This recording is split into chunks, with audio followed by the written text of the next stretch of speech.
Okay కదా? ఇప్పుడు okay కదా?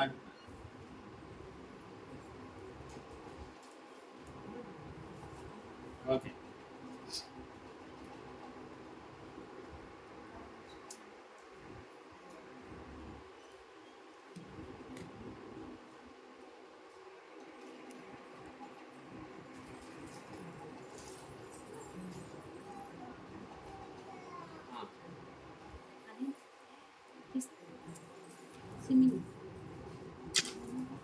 ఒక ఊరిలో ఒక కుటుంబం ఉంటుంది. ఒక ఊరిలో ఒక కుటుంబం ఉంటుంది. ఆ కుటుంబం నుంచి ఒక మనిషి ఊరిలోకి వెళ్తాడు. ఆ ఆ వ్యక్తిని ఎలా గమనిస్తారు? ఆ కుటుంబానికి ఒక ప్రతినిధిగా చూస్తారు. గౌరవమైన, అవమానమైన అతను ఏదైనా ఎదుర్కొన్నప్పుడు ఆ కుటుంబానికి చెందుతుంది. అంతేనా? ఆ కుటుంబానికి చెందుతుంది. ఎందుకంటే ఆ కుటుంబం నుంచి ఆ వ్యక్తి వచ్చింది కాబట్టి. అదే ఆ ఊరు నుంచి వేరే ఊరు వెళ్ళాడు అనుకోండి. ఆ ఊరు నుంచి వేరే ఊరు వెళ్తే ఫలానా ఊరు వ్యక్తి మంచి చేసినా చెడు చేసినా ఆ ఊరిని రిప్రజెంట్ చేస్తాడు. అర్థమవుతుందా? ఆ ఊరిని రిప్రజెంట్ చేస్తాడు అంటే ఆ ఊరికి ప్రతినిధిగా వెళ్తాడు. ఇప్పుడు రాష్ట్రం నుంచి ఇంకొక రాష్ట్రానికి పోయారనుకో, రాష్ట్రానికి ప్రతినిధిగా వెళ్తాడు. అంటే ఇప్పుడు మహారాష్ట్ర కానీ ఇంకొక అదర్ స్టేట్కి పోతే ఇతను తెలుగువాడుగా ఏదైనా నువ్వు తప్పు చేయి, ఒప్పు చేయి, ఇతను తెలుగువాడు. నువ్వు తప్పు చేస్తే ఆ రాష్ట్రానికి అవమానము, ఒప్పు చేస్తే ఆ రాష్ట్రానికి గౌరవం. రైట్? ఇప్పుడు మనం వేరే దేశం పోతాం. అర్థమవుతుందా? వేరే దేశం పోతాం. వేరే దేశం పోతే we are representing India. We are representing India. అయితే ఎప్పుడైతే మనము యేసుక్రీస్తుని స్వీకరిస్తామో, ఎప్పుడైతే మనం యేసుక్రీస్తుని స్వీకరిస్తామో, we are the children of God. We are the children of God. We are representing Heavenly Father on this earth. We are representing Heavenly Father on this earth. ఎలా చెప్పగలుగుతున్నా? ఇప్పుడు చూద్దాం. ఎఫెసీయులకు రాసిన పత్రిక 5:1. కావున మీరు ప్రియులైన పిల్లల వలె దేవుని పోలి నడుచుకునుడి. క్రీస్తు మిమ్మల్ని ప్రేమించి పరిమళ వాసనగా ఫస్ట్ వచనం సరిపోతుంది. ఏమంటుండు?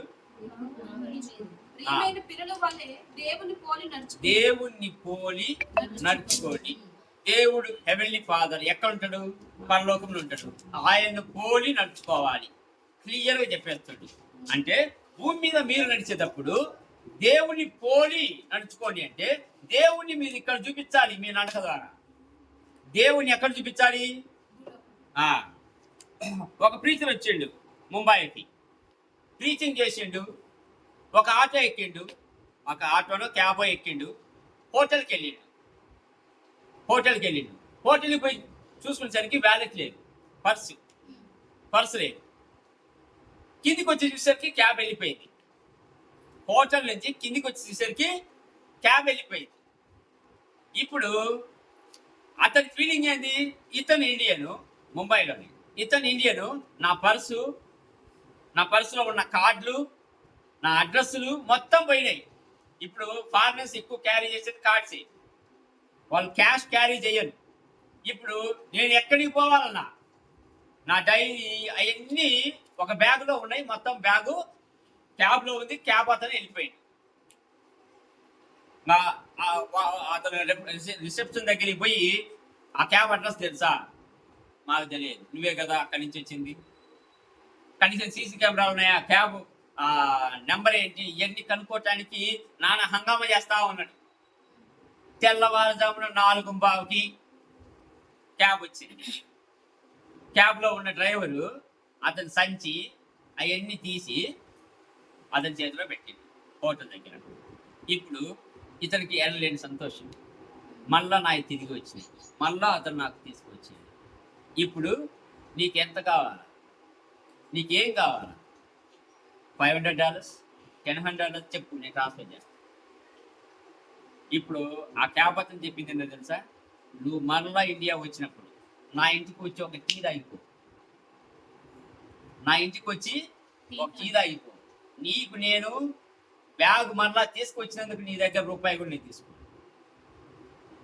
నీ దగ్గర రూపాయి కూడా నేను ముట్టుకోను. నువ్వు మరలా ఇండియా వస్తే you come to my home, have tea and go. Now he went to USA and he said that this Indian is worthy. Entati worthy? The righteousness he carries from India. Whole ఇండియాను ఒక్క మనిషిలో చూసిండు, whole ఇండియాను ఒక్క మనిషిలో చూసిండు. ఇలానే heavenly Kingdom ఒక్క క్రిస్టియన్లో చూడాలి, ఒకే ఒక క్రైస్తవంలో చూడాలి. అర్థమవుతుందా? ఇప్పుడు సంఘంలో చాలా మంది ఏం చూపిస్తుంటారు చెప్పు? Instead of Christianity they are showing the culture. Instead of representative Christ, they are representing religions. Most of the movies, okay, అంటే అంత సినిమాలు చూడనంత పరిశుద్ధమని నేను చెప్పను, కానీ ఏదైనా ఒక మూవీలో చూపిస్తే ఒక క్రిస్టియన్ ఫాదర్గా మీకు ఎవరు చూపిస్తారు? ఒక తెల్లటి డ్రెస్ వేసుకొని భుజాల మీద అదొక టవల్ మాదిరి వేసుకొని, ఒక దండ ఒకటి వేసుకొని, సిలువ ఇంత పొడుగుని వేసుకొని, బైబుల్ ఇట్ట పట్టుకొని, రెండు చేతులు ఇలా పట్టుకొని, ఇలా మీకు రిప్రజెంట్ గా చూపిస్తారు. అర్థమవుతుందా? అది కల్చర్. ఎక్కడి నుంచి వచ్చింది ఆ కల్చర్? రోమన్ క్యాథలిక్ నుంచి వచ్చిన కల్చర్. ఇప్పుడు వాళ్ళకు తెలిసిందంతా ఈ లోకంలో అదే క్రిస్టియానిటీ అనుకుంటున్నారు. అతనే క్రీస్తును పోలి నడుచుకుంటున్నారు అనుకుంటున్నారు. కానీ అటువంటి ఫాదర్స్, అటువంటి పాస్టర్స్ అనేక స్కామ్లో నిలుపుకుంటారు. ఆ స్కామ్ పేరు నేను చెప్పాల్సిన అవసరం లేదు. ఒకతను పోయి పులిపిట్ మీద ప్రసంగం చేస్తాడు, 2 పెళ్లిళ్ళు చేసుకొని ఉంటాడు.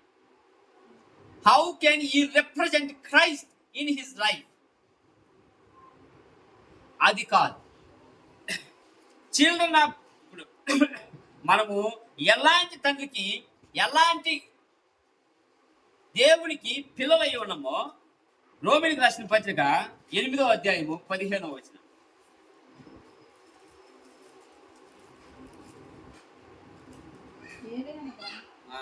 మరలా భయపడుటకు మీరు దాస్యపు ఆత్మను పొందలేదు కదా, దత్తపుత్ర ఆత్మను పొంది. దత్తపుత్ర. ఇప్పుడు మనం దేవుడి పిల్లలము. దేవుడు ఏం చేశాడు? God adopted you. దేవుడి మిమ్మల్ని దత్తత తీసుకుండు.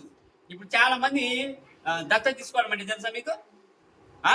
వాళ్ళ పిల్లలుగా వాళ్ళని ఇంట్లో చేర్చుకుంటారు, వాళ్ళ ఆస్తిలో హక్కు కల్పిస్తారు, వాళ్ళు చేసే ప్రతి పనిలోనూ భాగస్థులై ఉంటారు. ఇప్పుడు దేవుడు మీకు చెప్పేది ఏంటి? మీరు అప్పుడు దేవుణ్ణి ఎలా చూపించాలి? మీరు అదే ఆ దేవుణ్ణి ఎక్కడ చూపించాలి అంటే మీలో చూపించాలి. ఎలా చూపించాలంటే మీ పనుల ద్వారా చూపించాలి. నిజంగా ఆ దేవుడి మాదిరిగా పవిత్రంగా బతుకుతున్నానా? ఆ దేవుడి మాదిరిగా క్షమాపణ గుణం నాకున్నదా?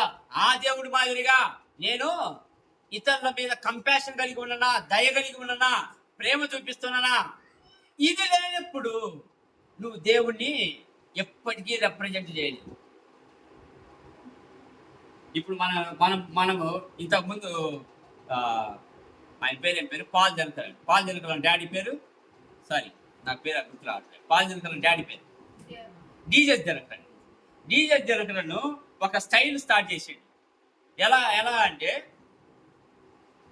ఆయన కళ్ళు మూసుకొని ఆ మూలనున్న, అంటే అది ఒక మోటివేషన్ ఉంటుంది. మీరు ఇంతే ఆ మోటివేషన్ రమ్య దేవుడు నిన్ను ఆస్వాదించును గాక, అలా ఎప్సిబా, అలా ఒక మోటివేషన్ ఉంటుంది. ఆ మోటివేషన్ ఆయన స్టార్ట్ చేసిన ఒక 10 సంవత్సరాలకి అనేక మంది ఆయన ఇమిడియేట్ చేయడానికి మొదలుపెట్టారు. ఆయన్ను ఇమిటేట్ చేయడానికి మొదలుపెట్టారు. అంటే they are not imitating Christ, but they are imitating Jesus జరగండి. అదే స్టైల్. మీరు వాళ్ళ ప్రార్థన చూడండి, వాళ్ళ ఇంటిని పది ప్రార్థనలు చూడండి, ఒకే స్టైల్లో ఉంటాయి. ఎందుకు? అది జీసస్ దినకరని ఒక స్టార్ట్ చేసిన ఒక ఇమిటేషన్. ఆ ఇమిటేషన్ వీళ్ళు ఫాలో అవుతా ఉంటారు. ఒక మంచి ప్రవక్త, ఒక మంచి ప్రీచరు ఎక్కడైనా స్టేజ్ మీద ఉన్నారంటే అతన్ని ఇమిటేట్ కావడానికే ప్రయత్నం చేస్తారు. కానీ పౌలు చెప్పేది ఏంటంటే, మీరు you have to imitate Christ on this earth. You have to imitate heavenly father, not preachers, not teachers, not influence Instagrams.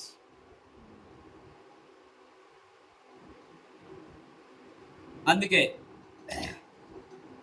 Believers should reflect culture more than Christ nowadays. ఏం చేస్తున్నారంటే, ఇప్పుడు మా సంఘము అనుకుంటురా. ఇప్పుడు వాళ్ళ మీ సంఘంలో ఇట్ట పాట పడతారా, మా సంఘంలో ఇట్ట పాట పాడు. సంఘం అంటే ఏమనుకుంటున్నారు వాళ్ళ దృష్టిలో? అదొక సపరేట్ కమ్యూనిటీ అనుకుంటున్నాను.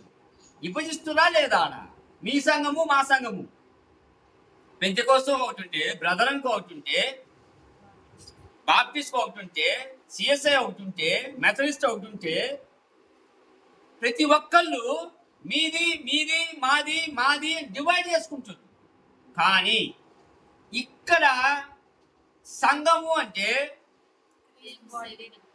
దేవుడి శరీరం ఒక్కటే, అందరూ అనుసరించాల్సింది ఒక్కల్నే, అదే దేవుడి.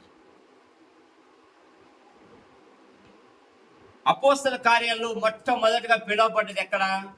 క్రిస్టియన్స్ అని యాంటియోక సంఘంలో,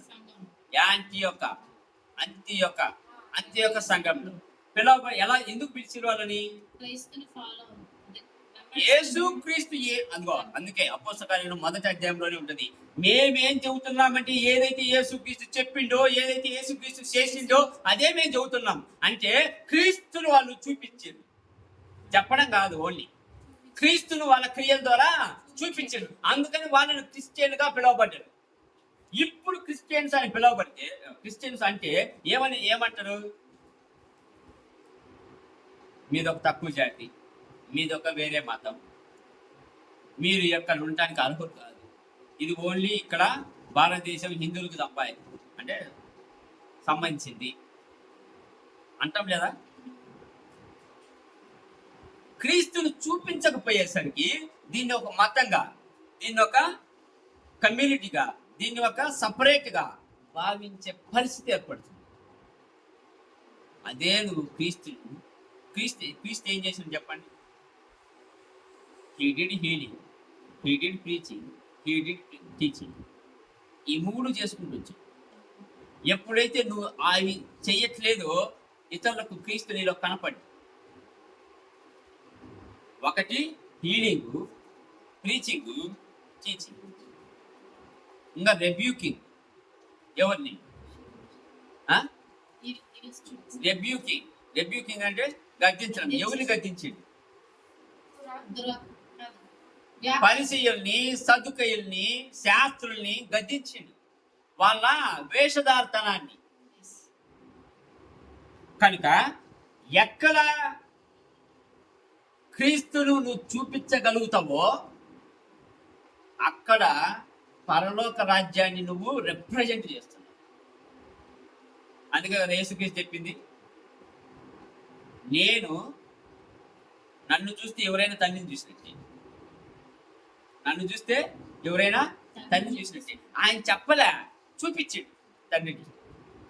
ఈ కంపాషనేట్ అంటే ఆయన దారిని పోతా ఉంటే ఒక పుట్టివాడు, దావీదు పుత్రా నా మీద కొంచెం కనికరం చూపయ్యా అంటే కనికరం చూపింది.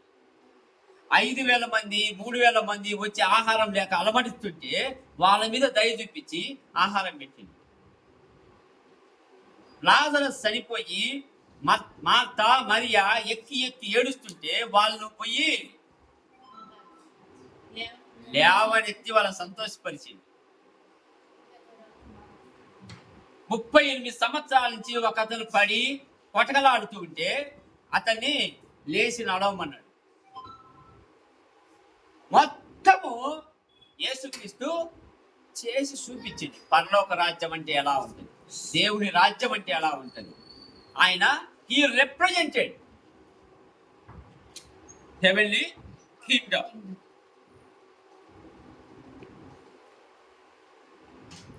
John gospel 1:12.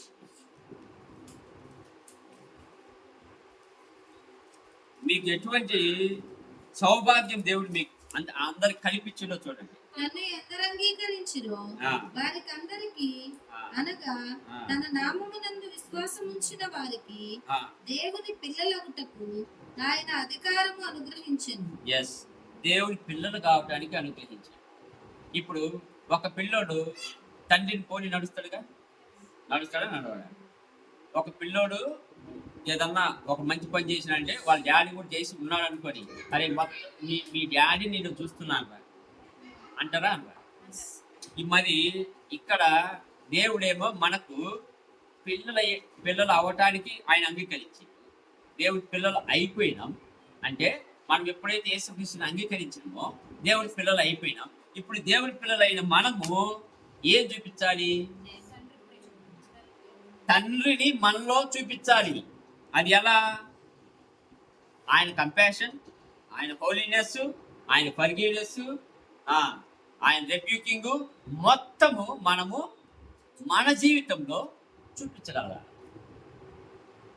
ఆయన పిల్లలం అయిపోయినాం కదా, ఆ తండ్రిని మనం భూమి మీద చూపించగలగాలి. అప్పుడే we are representing kingdom of heaven. అలా చూపించని పక్షంలో వీఆర్ జస్ట్ బిలీవర్స్. యేసుక్రీస్తు దేవుడు అని నమ్ముతాం అంతే. Jesus is the perfect example for representation.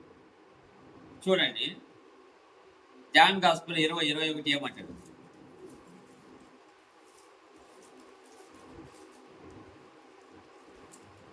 ఇందాక చెప్పిన వాక్యం. అప్పుడు యేసు మరలా మీకు సమాధానము కలుగును గాక.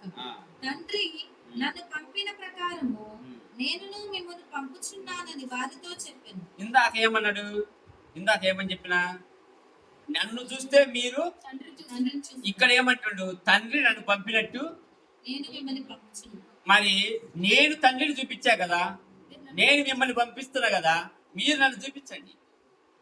మీ జీవితాలు, మీ మాటలు, మీ చేతలు.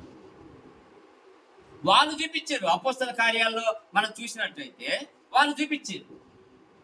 యేసుక్రీస్తు ఏం చెప్పిండు? ఓకే, నేను పరిశుద్ధాత్మ పంపేంత వరకు మీరు ఒకే చోట ప్రార్థన చేయమంటే ప్రార్థన చేసి, ఆ నుంచి 4 మూలలకు వెళ్ళి సువార్త చెప్పమంటే వాళ్ళు సువార్త చెప్పేసి వాళ్ళు క్రీస్తుని చూపించారు. కానీ ఈ లోకంలో ఇప్పుడున్న పరిస్థితుల ప్రకారము మనము క్రీస్తును మన జీవితాల్లో చూపించగలుగుతున్నామా? Question mark. అలా చూపించలేని పక్షంలో ఎక్కడ తప్పు జరుగుతుంది? ఎక్కడ మనం సరిదిద్దుకోవాలి?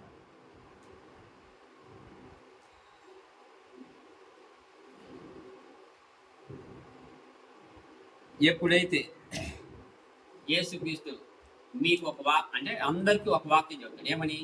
మీరు ఈ లోకానికి వెలుగై ఉన్నారు. ఏం చేస్తుంది వెలుగు? ఆ వెలుగుని ఎవరు చూడాలా? చీకట్లో ఎవరు ఉన్నారు?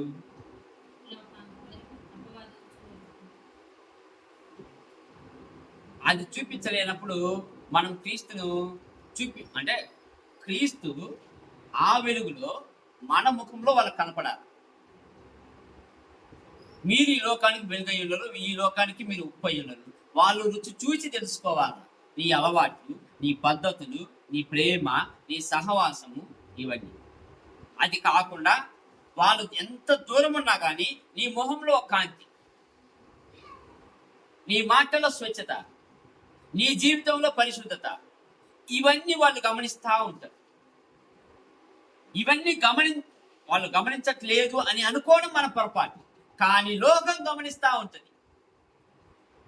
లోకం గమనించేటప్పుడు నువ్వు అనుసరించాల్సిన పద్ధతి ఇది. ఈ లోకానికి వెలుగై ఉన్నావు కనుక వెలుగుగానే నువ్వు కనపడాలి. అందుకే పండిట్ జవహర్లాల్ నెహ్రూ అన్నది ఏంటంటే, నేను I like Christ, I don't like Christians. వాళ్ళు పెద్ద పెద్ద విషయాలు చెప్తారు కానీ అలా బతకరు. వాళ్ళు క్లెయిమ్ చేసుకునే బైబిల్ మొత్తం ఎక్స్ట్రాడినరీ విషయాలు ఉంటాయి.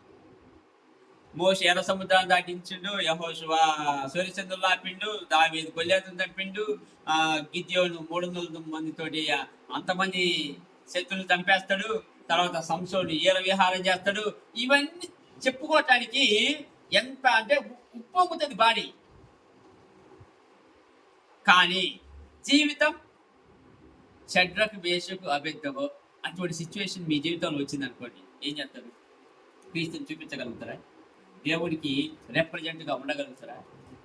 దానియేలు మాదిరిగా సింహ బోన్లో వేయబడతాం, నిలబడగలుగుతామా? విశ్వాసంతో చూపించగలుగుతామా? ఎవడైనా మన స్వార్థ చెప్పేటప్పుడే మా వీధిలో వద్దు వెళ్ళిపో అంటే మీరు కొడతాడేమో, ముందే చదువుకొని వస్తాడు చాలా మంది. అర్థమవుతుందే? అదే వాళ్ళు ఏం చేశారు? పేతురు రాజు దగ్గరికి పోయి, సీజర్ దగ్గరికి పోయి తీస్తున్నాం.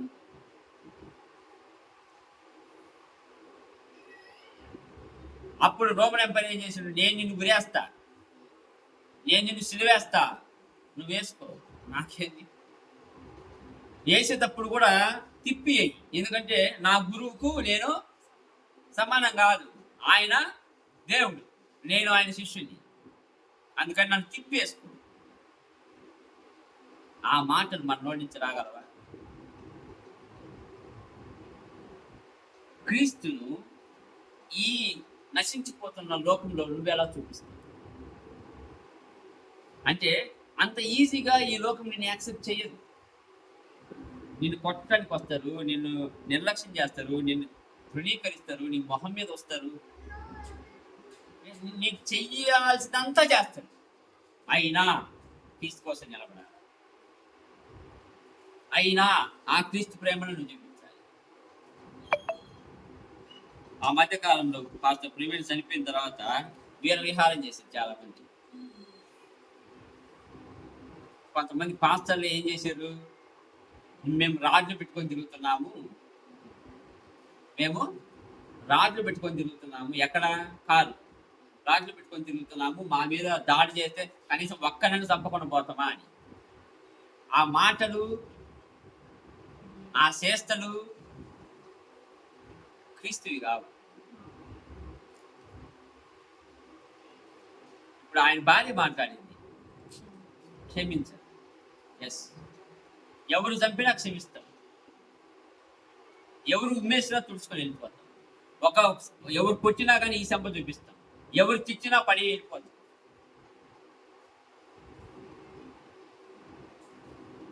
క్రీస్తుకి ఇవన్నీ చేతగా కాదు, పోయి శిలువ మీద మరణించింది. ప్రతి ఒక్కరూ నరకం నుండి తప్పించాలని ఆయన చేసిన ప్రయత్నం.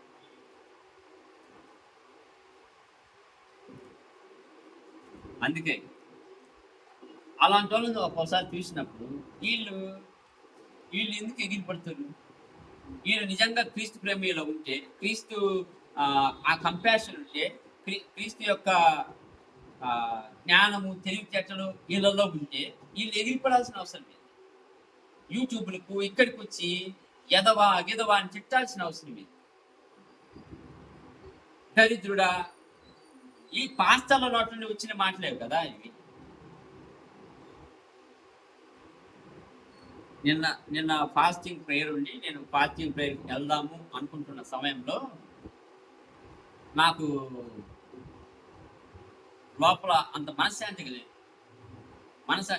ఉదయం నుంచి సాయంత్రం వరకు ఫాస్టింగ్ ఉన్నా, ప్రార్థనకు నేను పోయి చేసుకునే సమయంలో ఏమనిపించిందంటే, ఒక 2 రోజుల క్రితం ప్రసాద్ వాళ్ళ డాడీని ఒక మాట అన్నా.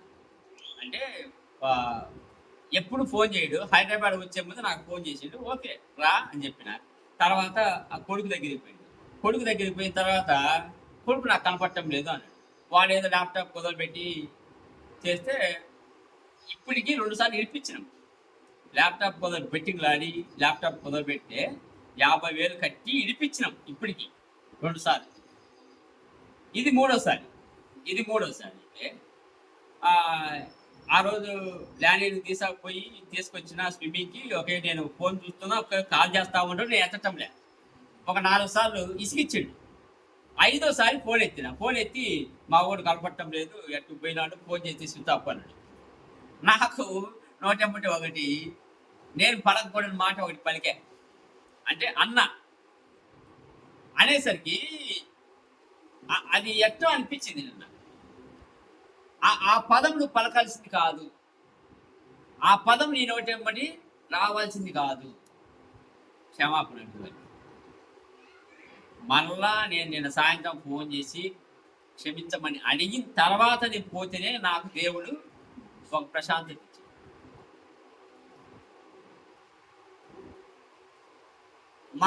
అంటే దేవుడిని రిప్రజెంట్ చేసేటప్పుడు నీ మాటలు కానీ, నీ క్యారెక్టర్ కానీ, నీ ఏమంటారు అది నడవడికి కానీ ఎంత పర్ఫెక్ట్గా ఉండాలంటే క్రీస్తుని పోలే నువ్వు నడుచుకోవాలి. అనవసరంగా నేను అన్నానే అనిపించింది నాకు, అనవసరంగా నోరు జారానే అనిపించింది. ఎందుకంటే అంత ఫ్రస్ట్రేషన్ తెప్పించిండు నాకు. ఈ లోకంలో ఇట్టే ఉంటుంది.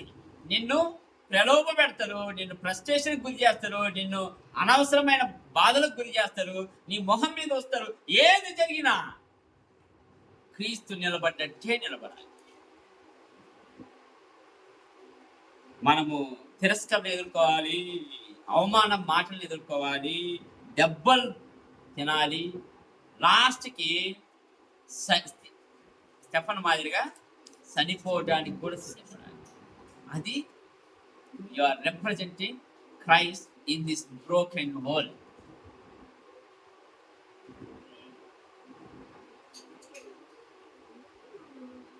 ఎప్పుడైతే మన జీవితంలో క్రీస్తును చూపించలేకపోతున్నామో, మీ ఆఫీసులో కావచ్చు, మీ స్కూల్లో కావచ్చు, మీ వర్క్ ప్లేస్లో కావచ్చు, అది ఏదైనా, ఇంట్లో కావచ్చు, చుట్టుపక్కల కాలనీలో కావచ్చు, నువ్వు అంటే ప్రతి ఏరియా ఒక మిషన్ ఏరియాని నువ్వు సువార్త చెప్పగలవా, నువ్వు ఈ క్రీస్తుని చూపించగలవా, నువ్వు పరలోక రాజ్యాన్ని మీ ఇంట్లో కానీ మీ వీధిలో కానీ చూపించగలవా? ఇది ఒక challenge. Christian life is not easy. Representing God is not easy. క్రీస్తును మన జీవితంలో చూపించడం అంత ఈజీ కాదు. అనవసరమైన ఆలోచనలు వస్తూ ఉంటాయి, వాటిని పక్కన పెట్టాలా. మన మాటలు అనవసరంగా దొరకకూడదు. ఒకరిని మనము దూషించకూడదు. కనీసం ఇందాక చెప్పినట్టుగా దరిద్రుడా అనే మాట కూడా అనకూడదు.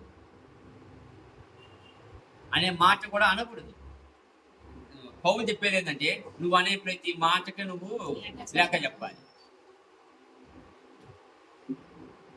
అలాంటప్పుడు నాలుకను ఎంత జాగ్రత్తగా ఉపయోగించుకోమని యాకోబు రాసిన పత్రికలో ఉంది. చుట్టేస్తుంది నాలుక, ఒక్క మాటతోటి చుట్టేస్తుంది. నిన్న నల్లపరెడ్డి ప్రసన్న రెడ్డి ఏదో ఒక మాట అన్నంట. ఆడోళ్ళందరూ బయటకు వచ్చి మొత్తం వచ్చారు కదా, ఏదో ధర్నాలు చేసిర్రు, అది చేసిర్రు, ఇది చేసిర్రు, రచ్చ. ఒక్క మాటే నాలుకను అదుపులో ఉంచుకోకపోతే జరిగే పరిణామం అది. అందుకే యాకోబు రాసిన పత్రికలో క్లియర్గా చెబుతుండు, ఇప్పుడు కొంచెము నువ్వు సముద్రంలో ప్రయాణం చేస్తూ ఉంటావు, దిక్కు చూసి, పాతకాలంలో దిక్కు చూసి ఉంటుంది కదా, దాని ప్రకారం కొంచెం ముళ్ళు ఇట్ట తిరిగింది అనుకో, ఇంకొక దేశంలో ఉంటావు. నువ్వు చేయాల్సిన ప్రయాణము నువ్వు చేయలేవు, నువ్వు చేరాల్సిన గమ్యము నువ్వు చేరలేవు. అదే నాలుకను కొంచెం ఇటు తిప్పి మాట్లాడేవనుకో, అయిపోయా.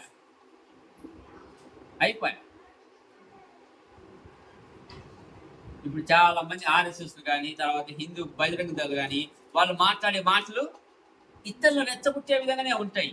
వాళ్ళు బయటకు వచ్చి పోరాటం చేస్తారు, వాళ్ళు కొట్లాడతారు. అతని పేరేం పేరు, హైదరాబాద్ సెంట్రల్ యూనివర్సిటీలో చచ్చిపోయి ఏముల రోహిత్ మీకు తెలుసా? హైదరాబాద్ సెంట్రల్ యూనివర్సిటీ ఒక అతను ఆత్మహత్య చేసుకుంటూ, ఇప్పుడున్న బీజేపీ, తెలంగాణకు బీజేపీ ప్రెసిడెంట్ దానికి కారణం.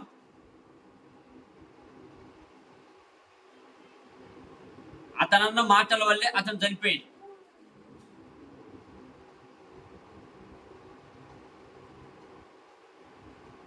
ఎవరైతే నాలుకను కంట్రోల్ చేసుకోలేకుండా మనం అంటే మూవీ అనేక పరిణామాలకు దారితీస్తాం.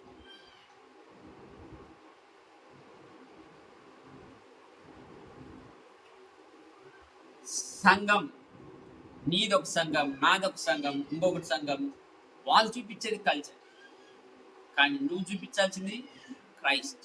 లివ్ లైక్ క్రైస్ట్ అని ఎందుకు మన సంఘానికి నామకరణం చేసినామంటే, నువ్వు సంఘం ఎలా ఉంటుందో నువ్వు సంఘానికి అంతే. You are the church, you are not attending the church, you be the church. You are living like a Christ. Church also representing, అంటే యు ఆర్ రిప్రజెంటింగ్ చర్చ్. నువ్వు క్రీస్తు మాదిరిగా జీవిస్తే ప్రతి ఒక్కరు ఈ సంఘంలో ఇలా జీవిస్తారు అనుకోవాలా. అర్థమవుతుందా? అలా లేని పక్షంలో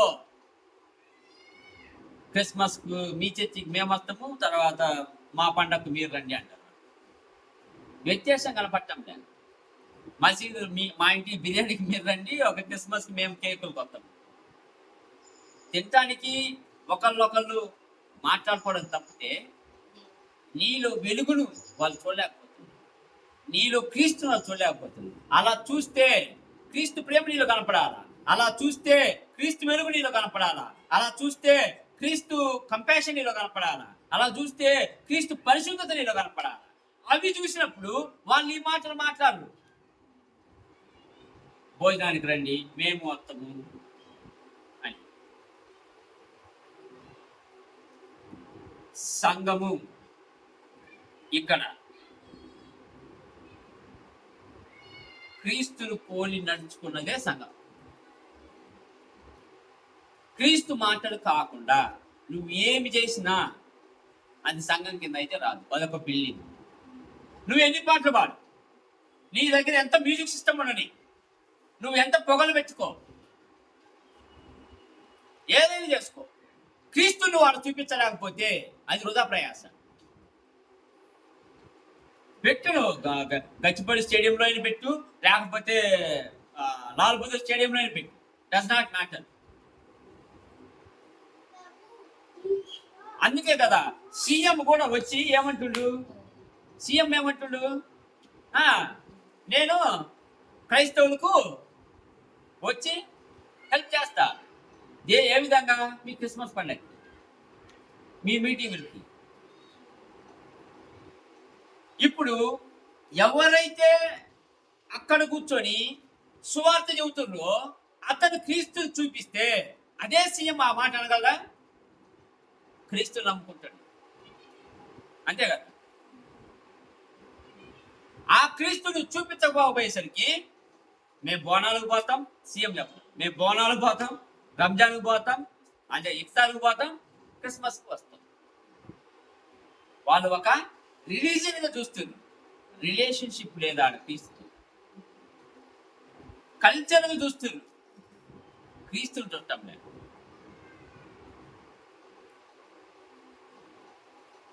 దేవుని వాక్యము క్లియర్గా మీకు మనం చెప్పేది ఏంటంటే, మీరు దేవుని పిల్లలు. ఇశ్రాయేలు జనానికి ఏం చెప్తారు? మీరు నా జనాంగం, నేను మీ దేవుణ్ణి. మీరు నన్ను పోలే నడుచుకోవాలి. అలా నడుచుకొని క్రమంలో ఏమవుతుంది? బొమ్మలోనికి అప్పగించాల్సి వస్తుంది, లేదంటే ఇంకొకరి నుంచి దండెత్తుతారు. అంటే ఇప్పుడున్న లోకంలో, ఇప్పుడున్న పరిస్థితుల్లో సైతాన్ని దండెత్తుతుంది. You are the representing kingdom of heaven on this earth. On this earth క్రీస్తుని పిల్లలు. మీరు క్రీస్తుని పోలి నడుచుకోవాలి, క్రీస్తుని వెంబడించాలి, క్రీస్తు ప్రేమను వెదజల్లాలి.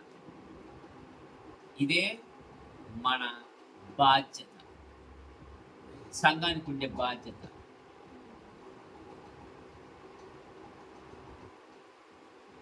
You are not living like a Christ, then you are following one religion.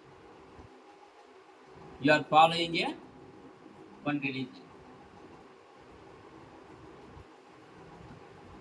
ఎప్పుడైతే మన జీవితంలో యేసుక్రీస్తు చెప్పినట్టుగా మీరు ఈ లోకానికి వెలుగై ఉన్నారు అని వెలుగును చూపిస్తారో, అప్పుడు ఆ సంఘం పరిశుద్ధాత్మతో నిండి అభిషేకం పొంది ఏమంటారు? ఓకే, ప్రజలు బేసిక్ థింగ్ అన్నమాట. Basic thing. దేవుడు ఏమంటుంటే, మిమ్మల్ని పిల్లలుగా చేసుకున్నా, ఎవరైతే అంగీకరిస్తారో వాళ్ళందరూ నా పిల్లలే. అడాప్ట్ చేసుకున్నా, దత్తత తీసుకున్నా, వీళ్ళు ఉన్నది దాస్యపాత్మ కాదు, దత్తత. సో కనుక మీరు ఎలా జీవించాలి? దేవుని పోలి, దేవుని పోలి నడుచుకోవాలా, దేవుని చూపించాలి, దేవుని ప్రేమను విస్తరింపజేయాలి. ఇలా జీవించినప్పుడే క్రీస్తుని చూపించగలరు, క్రీస్తు ప్రేమను పంచగలరు.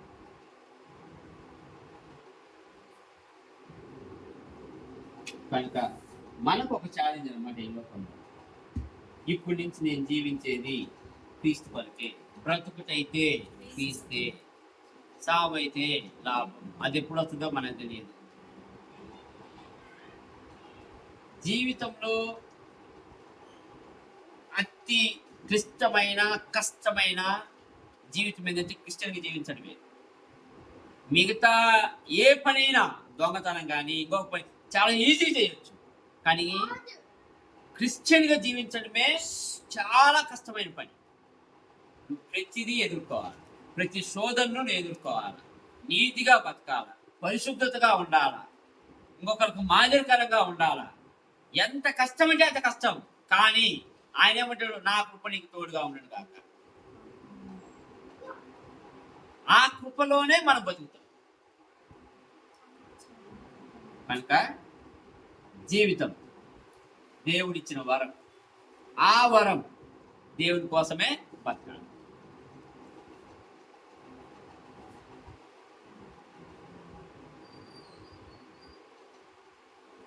ఈ లోకంలో ఎంతకాలం ఉంటామో మనకు తెలియదు. రేపటి దినం నేను కాదు.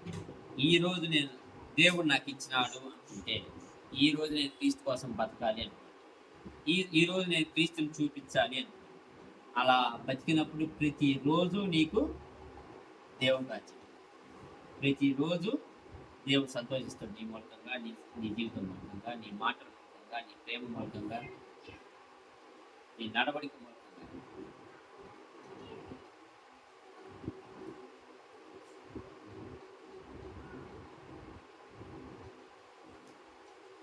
ఇన్ కేస్ అలా మనం జీవించలేకపోతే, ఇప్పుడు దాకా జీవించలేకపోతే, క్షమాపణ అడిగి, దేవా ఏదైనా మాలో తప్పులుంటే క్షమించు, నేను నిన్ను పోలి నడుచుకోవాలి, నీ మాటలను కలుపుకోవాలి, నీ ప్రేమను పంచాలని దేవుడిని అడగండి.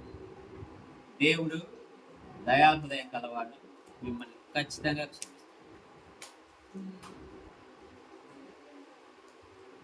దేవుని ప్రేమ విస్తారమైనది, సముద్రం కంటే, ఆకాశం కంటే. మిమ్మల్ని క్షమించను అనేంత క్లుప్తంగా ఉండదు, సంక్లిష్టంగా ఉండదు. నువ్వు ఎప్పుడు వచ్చి అడిగినా, దేవా నా తప్పు క్షమించు అంటే దేవుడు క్షమిస్తాడు. నన్ను మరలా నీ బిడ్డగా చేర్చుకో అంటే దేవుడు చేర్చుకుంటాడు.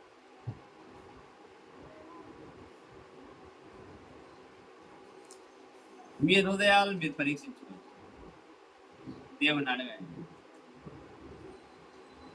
ఇప్పటి నుంచైనా నేను నీ కోసం బతకాలి ప్రభువా, నీ సువార్త నేను మోసుకొని పోవాలి, నీ ప్రేమను పంచాలి, నీ వెలుగును చూపించాలి, ఈ లోకంలో అనేక మందిని నీతి మార్గం వైపు నేను తిప్పాలి. వాళ్ళందరూ క్రీస్తును అంగీకరించాలి, వాళ్ళందరూ నా మాదిరిగా క్రీస్తుని బిడ్డలుగా జీవించాలి.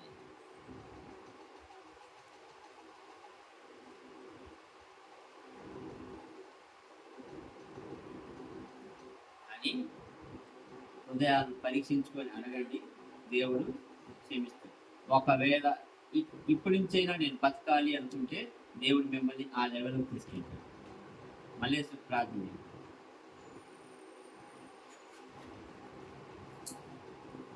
చేసే నిలబడిగా